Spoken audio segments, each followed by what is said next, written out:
ആനയെ കാണാൻ വേണ്ടി ആനക്കുളം വരെ പോയൊരു വീഡിയോ ആണ്. ഞാൻ പാലക്കാട് നിന്ന് നമ്മുടെ ഇതൊന്നെടുത്ത് നോക്കുമ്പോൾ, ഗൂഗിൾ മാപ്പ് എടുത്ത് നോക്കുമ്പോൾ ആനക്കുളം ഏകദേശം 200 കിലോമീറ്റർ, 200 തൊട്ട് 220 കിലോമീറ്റർ വരെ കാണിക്കുന്നത്.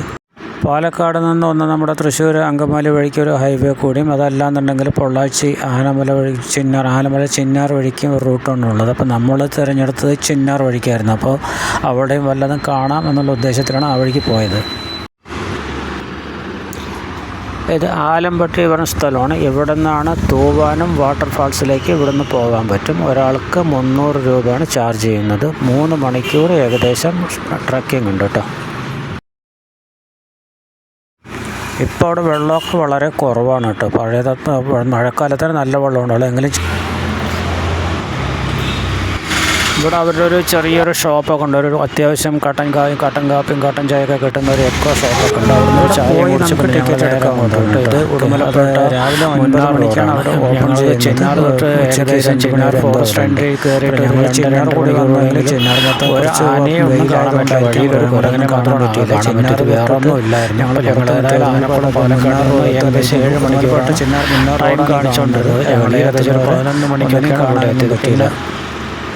ചിന്നാർ വനമേഖല അടക്കാൻ ഏകദേശം 2 മണി. നല്ല റോഡാണ്, പക്ഷേ ഇടുങ്ങിയ റോഡാണ്. ഓപ്പോസിറ്റ് വണ്ടി വരുന്ന സമയത്തൊന്ന് ശ്രദ്ധിക്കണമെന്ന് മാത്രമേ ഉള്ളൂ. ബാക്കി റോഡെല്ലാം നല്ല റോഡാണ്. അത് ഞങ്ങൾ ചിന്നാർ വിട്ട് മുന്നാർ ടൗണും കടന്ന് മാങ്കുളം റോഡിലേക്ക് കയറി. അവിടെയാണ് ഈ മരം കണ്ടത്. ഈ പൂത്ത് നിൽക്കുന്ന ജക്കരാന്ത എന്ന് പറയുന്ന മരം. അത് എന്താണെന്നൊന്നും നേരത്തെ അറിയില്ലായിരുന്നു. ഇത് കണ്ടു വന്നതിന് ശേഷമാണ് പലരും യൂട്യൂബിലും ഇൻസ്റ്റയിലൊക്കെ പോസ്റ്റ് ചെയ്ത് കണ്ടിട്ടാണ് ഇതെന്താണെന്ന് മനസ്സിലായത്. അതിൻ്റെ ചന്തം കണ്ടിട്ട് മാത്രം അതിൻ്റെ അടുത്ത് നിന്ന് കുറച്ച് ഫോട്ടോയും വീഡിയോ ഒക്കെ എടുത്താണ്. അത് വേറെ ഒന്നുമില്ലായിരുന്നു. ഞങ്ങൾ ഇവിടെ കുറച്ച് നേരം സ്പെൻഡ് ചെയ്ത് അവിടുന്ന് വീണ്ടും മാങ്കുളം റോഡിലേക്ക് കയറി. ഏകദേശം 2:30 ഞങ്ങൾ ആനക്കുളത്തെത്തി. കുറച്ച് നേരം മുന്നാറിൻ്റെ പ്രകൃതി ഭംഗിയൊക്കെ ആസ്വദിച്ച് 2:30 ഞങ്ങൾ ആനക്കുളത്ത് വന്ന് എത്തിച്ചേർന്നു. ഏകദേശം രാവിലെ 5:30 തുടങ്ങിയത് 2:30, ഏകദേശം 7-7.5 മണിക്കൂർ കൂടുതൽ ട്രാവൽ ചെയ്യേണ്ടി വന്നു.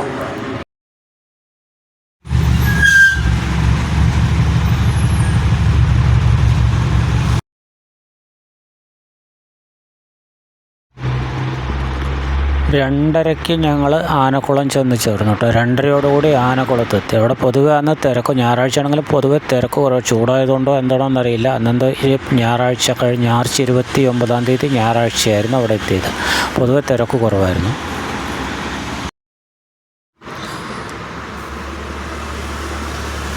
ഞങ്ങൾ ആന ഇപ്പോൾ വരും പറഞ്ഞ് നോക്കിക്കൊണ്ടിരുന്നത് 2:30 തൊട്ടിട്ട് 4:30, 5:30 ഫോറസ്റ്റുകാർ വന്ന് പുഴയിലുണ്ടായിരുന്ന ആളുകളെല്ലാം പുഴയിൽ നിൽക്കാൻ പറ്റില്ല പറഞ്ഞ് കരയ്ക്ക് കയറ്റി. അപ്പോഴേക്കും ചെറിയ രീതിയിൽ ഇടിപൊട്ടലും ചെറിയ രീതിയിൽ മഴയും തുടങ്ങി. അപ്പോൾ തന്നെ അവിടെ ഉണ്ടായിരുന്ന വാച്ച്മാൻ പറഞ്ഞത്, ഇങ്ങനെ പൊട്ടലും മഴയുണ്ടെന്നുണ്ടെങ്കിൽ ആനകൾ വരാനുള്ള സാധ്യത കുറവാണ്, അത് കഴിഞ്ഞിട്ട് വരുള്ളൂ എന്നാണ് പറഞ്ഞത്. അപ്പോൾ നമ്മൾ ഏകദേശം നമ്മുടെ 7 മണിക്കൂർ യാത്ര വെറുതെ ആയോ എന്ന് വിചാരിച്ചു. 7 മണിക്കൂർ അങ്ങോട്ട് ഓടി തിരിച്ച് 7 മണിക്കൂർ ഇങ്ങോട്ടും കൂടി തിരിച്ച് ഓടിയാൽ ഞങ്ങൾക്ക് തിരിച്ച് വീടെത്താൻ പറ്റുള്ളൂ. അവിടെ സ്റ്റേ ചെയ്യാനുള്ള സൗകര്യം എന്ന് പറഞ്ഞാൽ താമസത്തിനുള്ള സൗകര്യങ്ങളൊന്നും ഏർപ്പാട് ചെയ്തിട്ടുണ്ടായിരുന്നില്ല. പിന്നെ പിറ്റേ ദിവസം രാവിലെ തിങ്കളാഴ്ച ആയതുകൊണ്ട് പണിക്ക് പോകേണ്ട കാര്യമുള്ളതുകൊണ്ട് അതിന് നിന്നില്ല. ഏകദേശം ഞങ്ങളങ്ങനെ ഇരുന്നിരുന്നപ്പോൾ കുറച്ച് നേരം എന്ത് വേണം എന്ന് ആലോചിച്ചുകൊണ്ടിരുന്ന ഒരു 6:30 നോക്കുന്ന സമയത്ത് ഞങ്ങളിനി നിന്നിട്ട് കാര്യമില്ല എന്ന് തോന്നിയിട്ട് തിരിച്ച് വന്നാലോ എന്ന് ആലോചിച്ചുകൊണ്ടിരിക്കുകയായിരുന്നു. അപ്പോൾ കുറച്ച് നേരം കൂടി വെയിറ്റ് ചെയ്യാൻ പറഞ്ഞൊരു വാച്ച്. ഞങ്ങൾ ഇത്രയും ദൂരം വന്നാലോ കുറച്ച് നേരം കൂടി വെയിറ്റ് ചെയ്യുമെന്ന് പറഞ്ഞു. ഒരു 6-6:30 അപ്പോൾ ചെറിയൊരു അനക്കം കണ്ടു ഇതിൻ്റെ പുഴയുടെ അപ്പുറത്ത് നിന്ന്. പിന്നെ ഒരു ആന ആദ്യം വന്നു. അതിൻ്റെ പിന്നാലെ ഒരു ഇതായിട്ട് ഒരു ഗ്രൂപ്പോളം ആനകൾ, ഏകദേശം 10 എണ്ണമാണ് അന്ന് വന്നത്.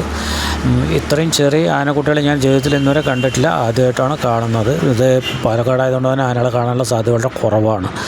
ഇപ്പോൾ ഇത് ഏകദേശം ഒരു 6:30 ഞങ്ങൾക്ക് ആനകളെ കാണാൻ പറ്റി. ഒരു 6:30 തൊട്ടിട്ട് 7 മണിവരെയോളം അവിടെ ആനക്കുളത്ത് തന്നെ ഉണ്ടായിരുന്നു. കുറേ നേരം ഒരു 1/2 മണിക്കൂറോളം ആനകളെ കണ്ട് ഞങ്ങൾ ഏതായാലും ഞങ്ങളുടെ ഈ 7 മണിക്കൂറോളം യാത്ര ചെയ്തത് വെറുതെ ആയില്ല. അന്ന് ഞങ്ങൾക്ക് കുറേ ആനകളെ കാണാൻ പറ്റി. ആനക്കുളത്ത് വെച്ചിട്ട് അങ്ങനെ ഒരു 10ഓളം ആനകളെ ഒന്ന് കാണാൻ പറ്റി അന്ന്. ഇത്രയും ഒന്നിച്ച് ആനകളെ ഇതുവരെ ഇപ്പോൾ പല ഭാഗങ്ങളിൽ പോയിട്ട് ആനയെ കണ്ടെങ്കിൽ ഒന്നിച്ച് ഇത്രയും ആനകൾ ഒന്നിച്ച് കാണുന്നത് ആദ്യമായിട്ടാണ്. ആദ്യമായിട്ടാണ്. പലരും യൂട്യൂബിൽ അതിലെന്തൊക്കെ ഇട്ട് കണ്ടിട്ടുണ്ടെങ്കിൽ ഇതുപോലൊരു ഇങ്ങനെ ഇത്രയും അടുത്ത് തന്നെ ആനയെ കാണുന്നത് ആദ്യമായിട്ടായിരുന്നു. ഏതായാലും ഞങ്ങളുടെ യാത്ര വെറുതെ ആയില്ല.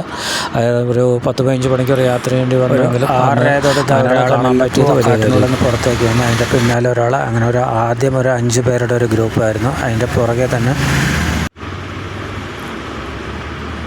ആദ്യം ഒരു 5 പേരൊരു ഗ്രൂപ്പ് വന്ന് അതിൻ്റെ പുറകെ തന്നെ വീണ്ടും ഒരു 5 പേര്, അങ്ങനെ മൊത്തം 10ഓളം ആനകളാണ് അന്ന് ഉണ്ടായിരുന്നത്. ഞങ്ങൾ ഏകദേശം 6 തൊട്ട് 7 മണി വരെ അവിടെ നിന്ന് ആനകളൊക്കെ മതിയോരോളം കണ്ട് ഞങ്ങളുടെ യാത്ര വെറുതെ ആയതുമില്ല. ഓക്കെ, ഞങ്ങളങ്ങനെ ഒരു അരമണിക്കൂറോളം അവിടെ നിൽക്കാൻ പറ്റുള്ളൂ. അപ്പോഴേക്കും ഇരുട്ടാവാൻ തുടങ്ങിയപ്പോൾ ഞങ്ങൾക്ക് തിരിച്ച് വീണ്ടും ഇത്രയും ദൂരം 7 മണിക്കൂർ തിരിച്ച് ഓടണം എന്നുള്ളതുകൊണ്ട് കൂടുതൽ നേരം നിൽക്കാൻ പറ്റില്ല.